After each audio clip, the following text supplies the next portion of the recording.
वीरपुर नाम का एक छोटा सा गांव था। हरे खेत, मिट्टी की खुशबू और लोगों की सादगी, सब कुछ शांत और खूबसूरत था। लेकिन गांव की सीमा के बाहर पुराने पीपल के पेड़ के पास कोई भी शाम ढलने के बाद नहीं जाता था। कहते हैं उस पेड़ के नीचे चंद्रकला नाम की एक औरत की आत्मा भटकती है, जिसे लोग वीरपुर की चुड़ैल कहते थे।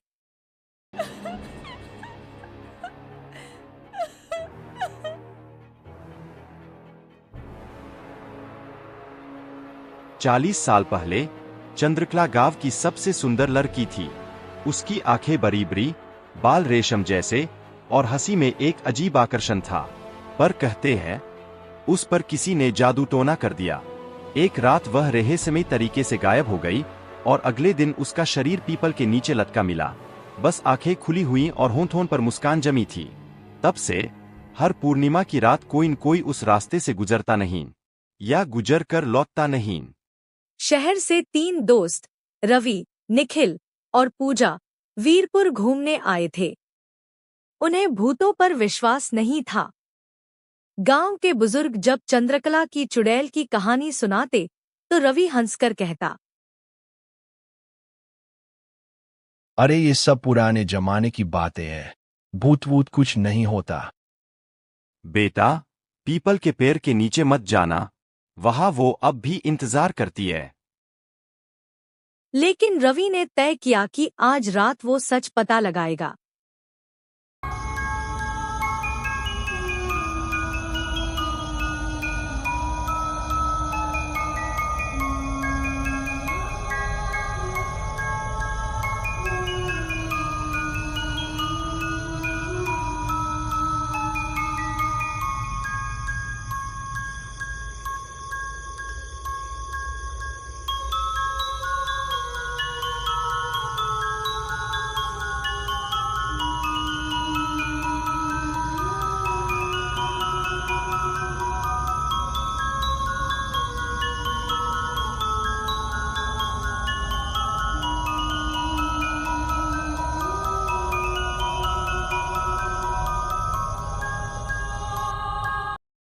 रवि, चलो वापस चलते हैं। डरपोक मत बनो, कुछ नहीं होगा।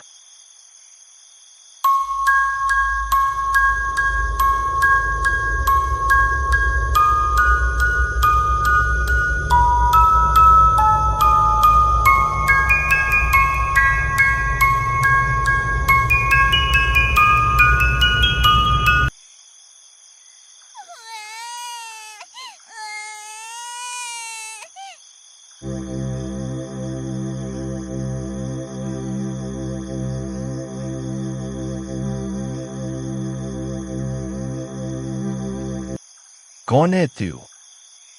मैं चंद्रकला हूँ। तुमने मुझे बुलाया न?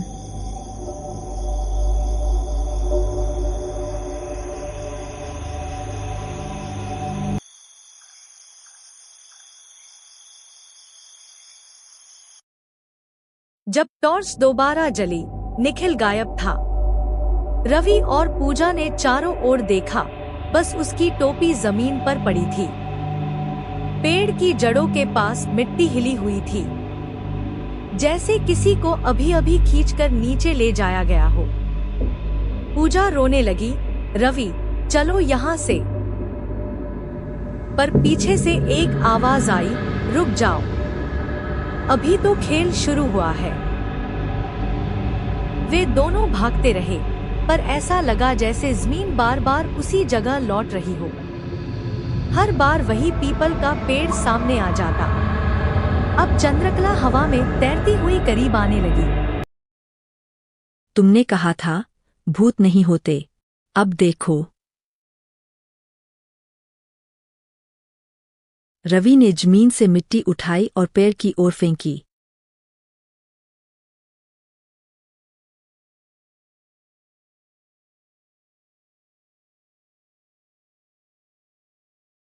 तभी अचानक एक आवाज आई। गांव का पुजारी वहां पहुंच गया था, हाथ में ताबीज और मंत्रों की माला लेकर।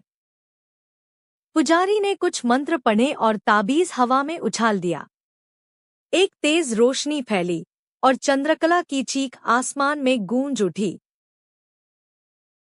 मुझे धोखा दिया था उन्होंने। मैं निर्दोष थी।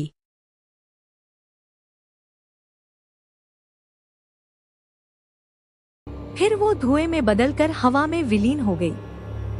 पीपल का पेड़ शांत हो गया।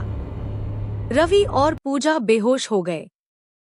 सुबह जब गांव वालों ने उन्हें पाया तो निखिल कहीं नहीं था, बस उसके पैर के निशान पेड़ के नीचे तक जाते थे और वहां खत्म हो जाते थे। रवि और पूजा शहर लौट आए, लेकिन रवि अब पहले जैसा नहीं रहा। कभी कभी वह आईने में देखता तो उसे पीछे एक परछाई दिखती, एक औरत की जो मुस्कुरा रही होती। और हर पूर्णिमा की रात वीरपुर का वह पीपल फिर से हिलता है।